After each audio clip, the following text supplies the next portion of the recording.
Hello everyone, कैसे हो आप सभी। तो आज मैं एक्सप्लेन करने वाला हूँ सिस्टर्स मूवी को, जो हाल ही में रिलीज हुई है। अब इससे पहले कि मैं वीडियो को स्टार्ट करूँ, उससे पहले मैं आप सभी को बताना चाहता हूँ कि अगर आप हमारे चैनल पे पहली बार आए हैं तो प्लीज वीडियो को लाइक और चैनल को सब्सक्राइब करके ऑल नोटिफिकेशन पर क्लिक जरूर कर दे, ताकि न्यू रिलीज मूवी को आप सबसे पहले देख सके। तो अब बिना किसी देरी के चलते हैं सीधा वीडियो की तरफ। तो फिल्म की कहानी की शुरुआत में हमको एक लेडी को दिखाया जाता है जिसका नाम होता है मोरा एलिस, जो काफी दयालु और गरीब लोगों की मदद किया करती थी। मोरा एलिस जो कि एक नर्स होती है, लेकिन उसके 2 साल पहले ही डिवोर्स हो चुका था, जिसके बाद में मोरा एलिस नर्स की जॉब करने लग गई थी। अब घर आने के बाद में मोरा एलिस अपने माता पिता से वीडियो कॉल पे बात करती है, जहाँ पर बात करने पर मोरा को पता चलता है कि उसके माता पिता अपने घर को बेच रहे हैं, जिसको सुनते ही मोरा काफी शौक रह जाती है। पहले तो उसको यकीन ही नहीं होता कि उसके मोम डैड घर को बेच रहे हैं, जिस घर में उनकी सारी यादें थी। मोरा एलिस के मोम डैड मोरा को अपने पास में बुलाते हैं ताकि मोरा एलिस अपने रूम की साफ सफाई कर सके, जो पूरी तरह से बिखरा हुआ था। जिस पर मोरा कहती है कि ठीक है, मैं आ जाऊंगी, जब तक तुम किसी भी सामान को हाथ मत लगाना। और हाँ, केटी को इसके बारे में पता है क्या, जो मोरा की बहन होती है। यह सुनते ही मोरा एलिस के मोम डैड ऐसे रिएक्ट करते हैं कि जैसे सिग्नल ही लॉस हो गया हो, और वह मोरा को बोलते हैं कि यह खबर तुम ही अपनी बहन को दोगी। वहीं दूसरी तरफ हम मोरा एलिस की बहन केटी को देख पाते हैं,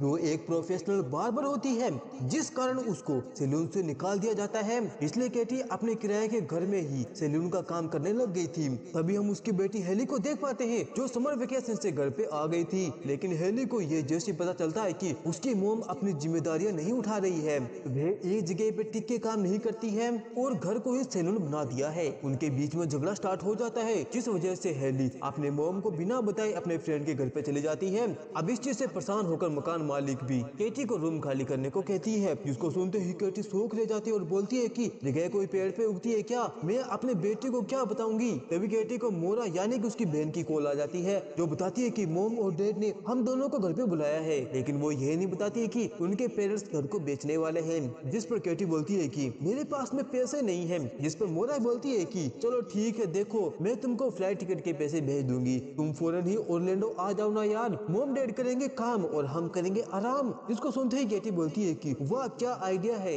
जिसके बाद में केटी पहुंच जाती है ओरलैंडो, वहाँ पर उसकी बहन केटी को पिक करने आती है। जिसके बाद में यह दोनों अपने घर की तरफ निकल पड़ते हैं। जिसके बाद में यह अपने नेबर जेम्स को छेड़ने की कोशिश करते हैं, उसे फ्लर्ट करने लग जाते हैं और उसका रिएक्शन लेने के लिए अपने दोनों ऑरेंज दिखाती है।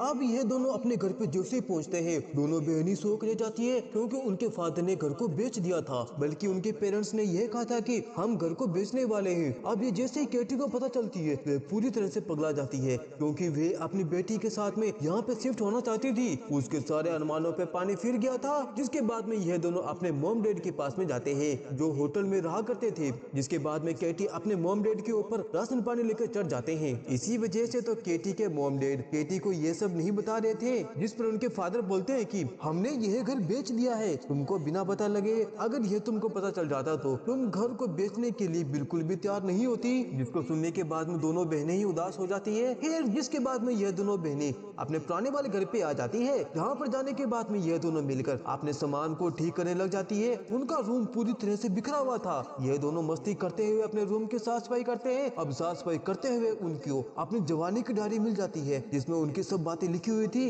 अब जिसके बाद में यह दोनों अपने डायरी को पढ़ना स्टार्ट कर देते हैं, जहाँ पर हमको केटी के बारे में पता चलता है कि इन दोनों बहनों को पार्टी करने का बहुत ज्यादा शौक था। यह डेली पार्टी किया करते थे। केटी अपने बॉयफ्रेंड के साथ में इस घर के अंदर कई बार गपागप किया, वो भी अपने बेडरूम के अंदर। वहीं पर मोरा, जो कि पार्टी के अंदर पार्टी मोम बनकर सभी काम संभाला करती थी, और उसको मस्ती करने का बिल्कुल भी टाइम नहीं मिलता था, यानी कि उसने अपनी जवानी ऐसे ही निकाल दी। अपने अपने डायरी पढ़ने के बाद में इन दोनों को अपनी जवानी याद आने लग जाती है। के बाद में यह दोनों आखिरकार अपने घर के अंदर फिर एक बार पार्टी करने का डिसाइड करते हैं, जिसके बाद शायद इनको मौका मिले या ना मिले। अब नेक्स्ट मॉर्निंग उस घर के ओनर आते हैं, जो इस घर को खरीदने वाले हैं। वो घर को देखने आए हुए थे, यहाँ पर उनकी मुलाकात इन दोनों बहनों से होती है। फिर जिसके बाद में यह दोनों बहनें अपने एलिस आइलैंड पार्टी की तैयारी करना स्टार्ट कर देते हैं और अपने बचपन हाई स्कूल दोस्तों को इनवाइट करने लग जाते हैं। इनवाइट करने के बाद में यह दोनों बहनें शॉपिंग करने चली जाती है, जहाँ पर उनकी मुलाकात अपने सबसे बड़े दुश्मन ब्रिंडा से होती है, जो कि बहुत ही बड़ी घमंडी थी,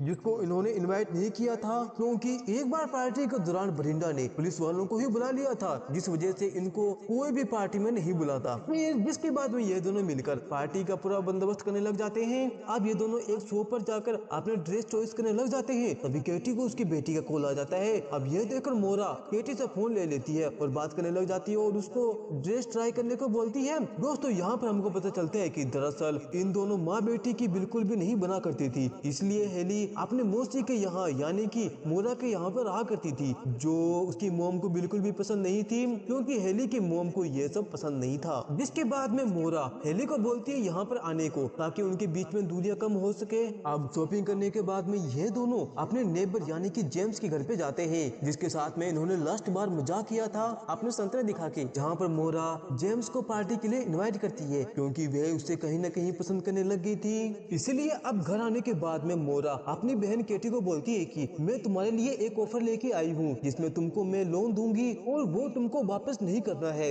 जिसके बदले में तुमको एक काम करना होगा। जिस पर केटी पूछती है कि क्या मैं पैसों के लिए कुछ भी कर सकती हूँ, जिस पर मोरा कहती है कि तुमको आज रात पार्टी मोम बनना होगा और पार्टी की जिम्मेदारियां लेनी होगी, ताकि मोरा आज रात मौज कर सके अपने बॉयफ्रेंड के साथ में, जैसे पहले केटी किया करती थी। और मोरा पार्टी मोम बनकर पार्टी को देखा करती थी, पार्टी को संभाला करती थी। जिसको सुनते ही पहले तो केटी अजीब सा मुंह बनाती है, लेकिन वह पैसों के लिए तैयार हो जाती है, क्योंकि उसको वैसे भी पैसों की जरूरत थी।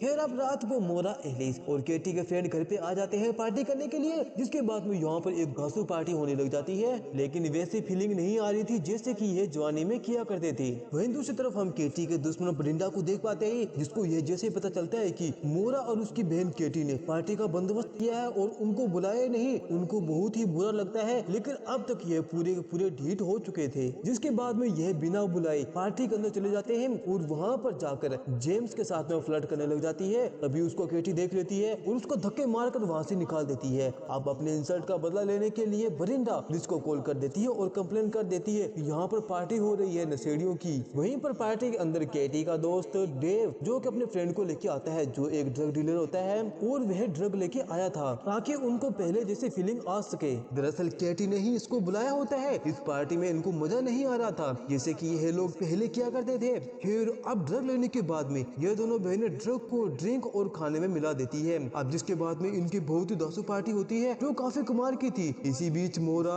जेम्स से फ्लर्ट करने लग जाती है। अब इनकी पार्टी चली रही होती है, तभी वहाँ पर पुलिस पहुँच जाती है, जिसको देखकर केटी, जो इस वक्त पार्टी मॉम होती है, वे फौरन ही स्पीकर को बंद कर देती है और सभी को नीचे झुकने को बोलती है। जिसके बाद में मोरा और उसकी बहन केटी बाहर जाते हैं और बड़ी आसानी से पुलिस वालों को पटा लेते हैं और पुलिस वालों को वहाँ से भेज देते हैं। अब ये देखने के बाद में बरिंडा, जिसने की पुलिस को बुलाया था, वे काफी शौक रह जाती है। फिर जिसके बाद में ये दोनों बहनें मिलकर पार्टी में रौनक ले आती है और डांस करने लग जाती है और घर की पूरी तरह से बैंड बजा देते हैं, जैसे मन में आते हैं वैसे वैसे करते हैं। और वहीं पर मोरा अपने बॉयफ्रेंड के साथ में टाइम स्पेंड करती है डेटिंग में, लेकिन वहाँ डांस करने के चक्कर में थत की बैंड बज जाती है, क्योंकि पार्टी को और ज्यादा मजेदार बनाने के लिए उनके ड्रिंक और खाने में ड्रग को मिला दिया गया था, जिस वजह से ये पूरी तरह नशेड़ी हो गए थे और उनको कुछ भी पता नहीं होता कि वे अब क्या कर रहे हैं। फिर पार्टी को दौरान ही केटी को मोम डैड के कॉल आने लग जाते हैं, तो बोलते हैं कि हम वहाँ पर आ रहे हैं। जिसको सुनते ही केटी घबरा जाती है और यहाँ पर आने के लिए मना कर देती है और कहती है कि हम यहाँ पर मूवी देख रहे हैं, तुम हमारे इंटरेस्ट को खराब कर दोगे। तभी केटी की मोम केटी को बताती है कि यह घर बिक जाने के बाद में हम आधे पैसे तुमको दे देंगे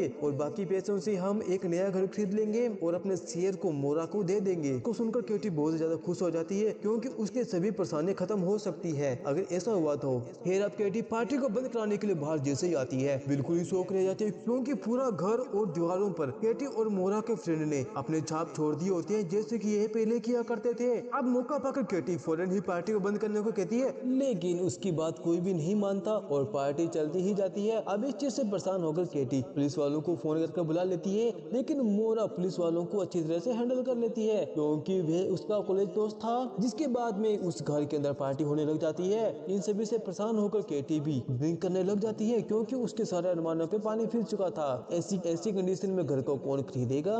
वहीं दूसरी तरफ एलिस जेम्स के साथ में रोमांटिक होने लग जाती है। अब इससे पहले कि उन दोनों के बीच में कुछ हो पाता, तभी जेम्स के पिछवाड़े में बेल घुस जाती है। जिसके बाद में मोरा एलिस अपने पर्स को ढूंढने लग जाती है, जिसमें उसका फोन था, ताकि वे एम्बुलेंस को फोन कर सके। वहीं दूसरी तरफ हम केटी को देख पाते हैं, जो पार्टी में बियर खत्म हो गई थी और वे बियर लेने के लिए जा रही होती है। तभी उसको उसकी बेटी का वॉइस मैसेज आता है, वे भी मोरा के फोन में। जिसको देखकर केटी को सब कुछ पता चल जाता है कि उसकी बेटी यहाँ पर आ चुकी है और इतने दिनों वे मोरा के घर पे रहा करती थी, जिस पर उसका गुस्सा बहुत ही भड़क जाता है और वह फौरन ही घर पे आ जाती है। लेकिन वह यहाँ पर एक गलती कर देती है, कार को गेयर में ही छोड़ के वहाँ से चली जाती है, जिस वजह से कार पेड़ से टकरा जाती है। अब घर आने के बाद में उन दोनों बहनों के बीच में बहुत ही जबरदस्त लड़ाई होने लग जाती है, फाइट होने लग जाती है, क्योंकि उसने बिना बताए उसकी बेटी को अपने पास क्यों रखा। वहीं पर हम देख पाते हैं कि पेड़ जो कि घर के ऊपर गिर जाती है, जिस वजह से पूरी की पूरी पार्टी बंद हो जाती है। और इतना ही नहीं, स्विमिंग पूल के अंदर एक बहुत बड़ा सिंक होल हो जाता है, जिस वजह से वे नीचे धंस जाती है और वहाँ पर एक बहुत ही बड़ा गड्ढा हो जाता है, जिसको देखकर वे सभी लोग